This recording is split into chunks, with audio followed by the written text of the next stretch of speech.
Hey, my name's Gabe Taviano. I live in Siem Reap, Cambodia. Welcome to my YouTube channel. We'll be launching a few videos each month, so subscribe below. There's a link at the bottom of the video, and then all the descriptions below the video will include links to software. I'll take you guys through Adobe Lightroom and Aurora HDR by Skylum Software. You can download trials and subscribe to the software below in the description. What we're going to do today is we're going to go out to a watering hole outside of Siem Reap. We'll get on the moto for about 45 minutes and go out, and then I'll walk you through the software and how to edit it. And at the end of the video, you'll get to see the final photo, what it looks like, and then there will be a link to the photo also in the description, so you can go and preview the file or actually purchase, a download or a print and canvas in my store. So thanks for watching, and see you in the next video.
Okay, so we got the final composition here. I've got it looking down from pretty high up. I pushed the tripod up because I really want to get, I'll switch the camera around here so you can see. So we've got it looking down, kind of like, see if you can see in there, yeah, kind of like that. So you got this view of the water. The ridge down here, this wide lens is going to get that whole ridge in, all the way over to that corner, up, over here, and down to there. So it's really bright here, so you might not be able to see this, but here's what I'm going to do. I've got it focused in. I'm going to put it on P mode up here. On P mode. Focus looks good. You can see the a lot of red dots like on the screen there. That shows you the focus points on the Sony camera. It's really nice with the manual focus lens. You can see that. But in my menu, I've got this bracketing right here. You can go to drive. It's called a drive mode, and then instead of being at the top, you'll see here there's like a single shot, and then there's high burst mode, and then there's a 10-second timer down there, and then you can go on down to continuous C with maybe we'll do five exposures, each with a two exposure difference right there. The light looks really good. The left side of the frame is really dark, like I said. The right side is bumped up, so I might do some work in Lightroom with that. The wind is still gusting, but I think one thing I wanted to share with you guys is I'm not shooting raw. I only shoot raw when I shoot one photo. Today I'm going to try an HDR photo. Let you see why I use HDR for something like this in Lightroom and Aurora HDR, which is the software I use from Skylum Software. And so I'm going to shoot multiple exposures. So I would not shoot raw right now. I would shoot extra fine JPEG, the highest quality JPEG that I can get. Save some hard drive space, but also I don't need all the raw really to work with HDR. So that's what I think the wind is dying down. So here we go. See that? I've got my. I don't want to touch the camera. That's another thing. I've got this remote to trigger the camera. What I actually ended up doing, I shot 9 exposures with 1 stop difference. That'll let me look at them in Lightroom. We'll look at those in Lightroom and choose, maybe I'll use all of them, maybe I won't. But that will give me a lot of different exposures. It's from, the middle exposure, then it goes +1, -1, +2, -2, +3, -3, +4, -4. And so I might use, the middle one and then +2, -2, +4, -4 to go 2 stop difference in each photo. We'll look at that, but I think that's what I'm going to use. Thought I could let you guys see this. Just finished pressing the last shutter button and check out what happened. There's guys here working on some bricks. They're down here, and here goes the kids getting into the water. Check that out. So I'm glad I got here when I did. Now the water's not going to be clear, but the kids are having fun, so that's cool. I wouldn't have kicked them out. Okay, we're in Lightroom. So here you can see I've got my 9. I decided to go with 9. Here I had the 5 from before that I said I had in the when we did the shooting here at the swimming pond. But I've got 9 different exposures here. You can see over here, these are JPEG images here in Lightroom. So I've got them all here, and I've starred them so I know which of these 9 are part of my HDR set of exposures. And you can see down here, it says 1/80th of a second. This is 1/160th, and so it's just each is a stop difference. So the shutter speed increases and decreases from each exposure. So you can see it goes from a normal exposure to darker, brighter, really dark, and really bright.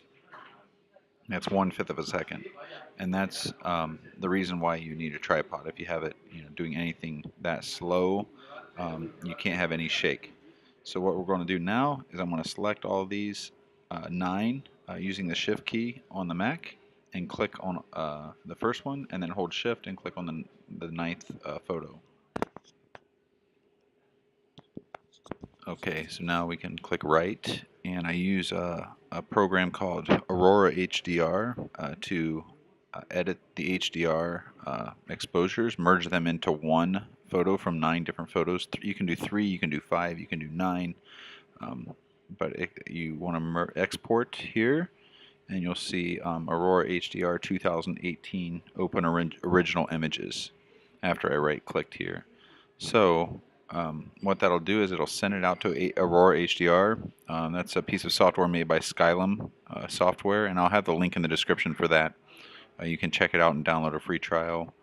But we'll open it up. It'll send all 9 photos out to Aurora HDR, merge them into one. We'll do some editing there, and then we'll bring it back into Lightroom to look at the final photo that it merged all together.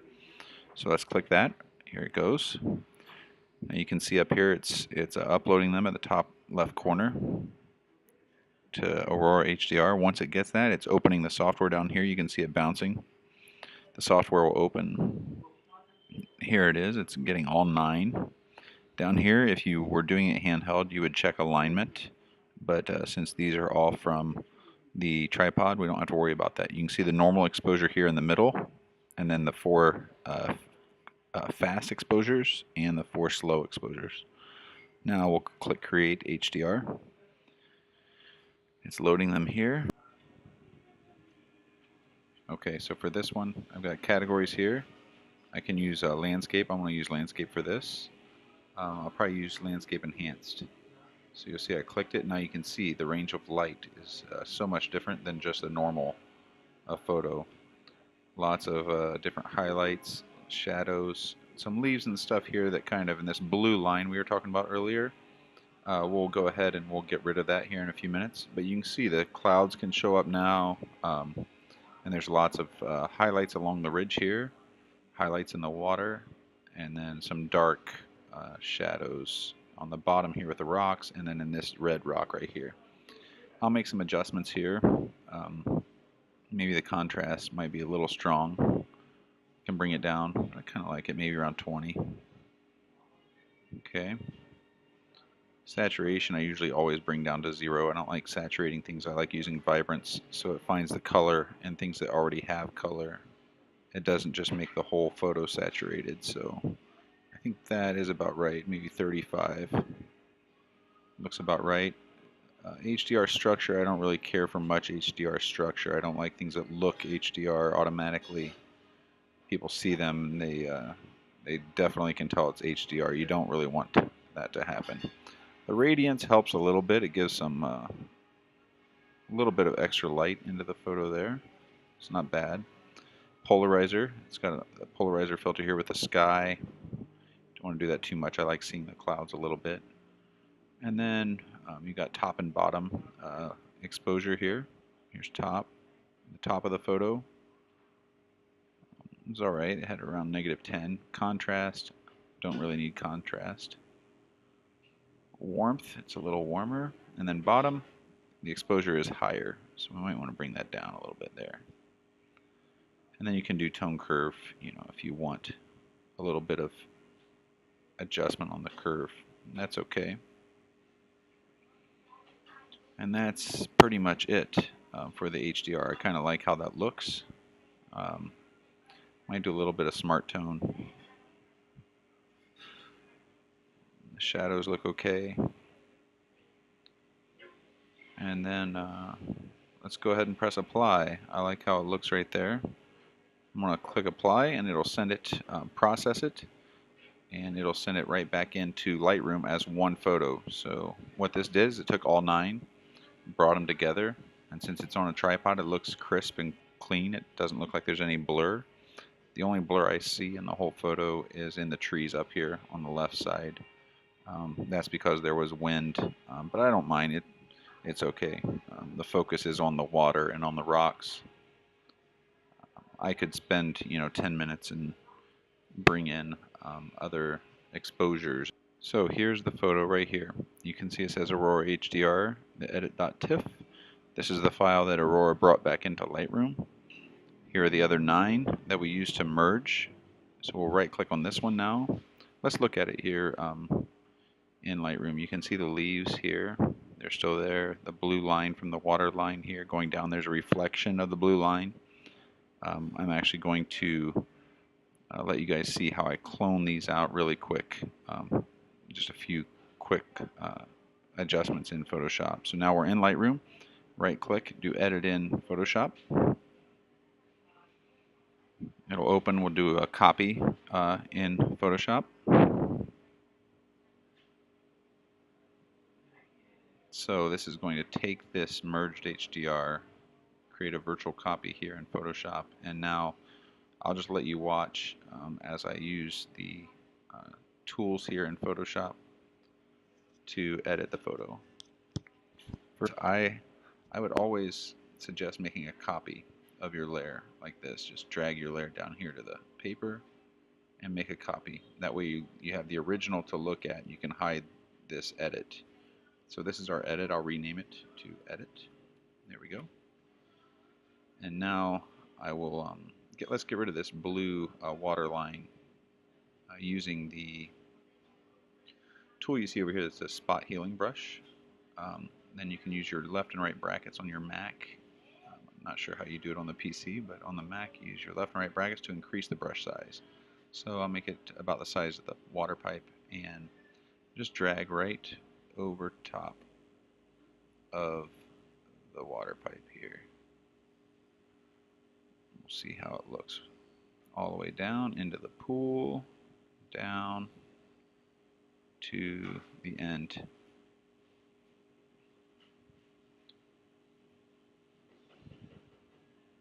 Okay. Yeah, you can't see it now. It's gone. Same thing. I won't be doing any cloning. Let's move this over here so you guys can see these leaves. So I will just use the same tool and just click on these leaves and just run around anything I see that is distracting. Then I'll just click on that and make those adjustments. And you'll see all those dots will go away. That one looked normal, so we'll leave that one. But these leaves right here, you want, what I want people to look at in this photo is this pond, the swimming pond here, and the rocks on the wall. So when they look at the pond, if their eye is distracted on the leaves, then they might not look at the rocks. So I think if we remove some of these distractions, they'll see that the water is smooth. There, it looks really nice now. There's a few down here on the bottom. But you can see using this spot healing brush, I'm on the edit layer over there, and I'm just making some small edits. Then when I'm done, I'll press File and Save, and it'll jump back into Lightroom and save the file in Lightroom. One thing I would maybe do in this photo, I like this over here. I might want it to be a little bit darker over here on the edge it looks a little muted. There's not a lot of definition. So what I would do is do an adjustment layer on this edit layer and maybe do some levels. Bring the levels down. Now you can see it's all white right there. I would fill it with black. Okay, that's the mask. So the adjustment layer created a mask.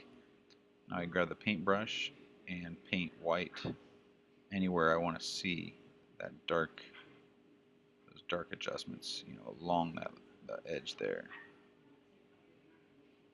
And that's just using an adjustment layer. I think that really will pop this shore down here a little bit more. You can see it's darker than this area up here now.